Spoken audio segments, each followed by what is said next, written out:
Hi everybody, this is Sam with Python Basics, and we are going to do something very handy in Python, and is one of the reasons why I love it.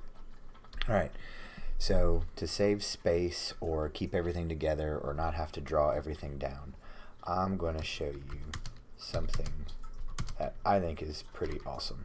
So alright, multiple line assignments, and then also reassign. So alright, print A and B. We're even going to print these on the same line. So alright, let's run this. So 1 and 2. So A and B. Now, there are times where you're going to need to move a variable around. In other languages, you'd have to go A, B, and then come up with a temp variable. I guess we could use C and then go A and then delete. Well, with Python, what you can do is you can just literally flip them. So print A and B, 1 and 2, and 2 and 1, and that's how simple.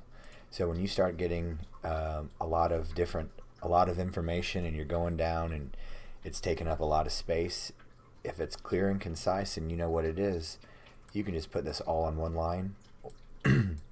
Or if you have a temporary value that you're going through and you need to move it around and go back, because this gives me a good idea.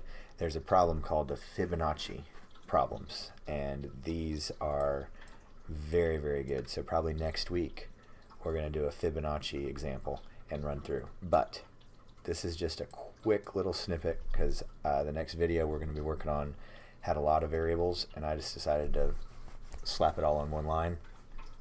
And I didn't want to do that without confusing you, so I thought we'd go a little bit more in depth. But this is multiple assignments per line and reassignment, not needing a temporary value. So this is just one of the numerous things that I just love about Python. But don't forget to click that like and subscribe button. Please leave any comments below, and hope you guys are getting something out of this, and we'll see you next time. Thanks, guys.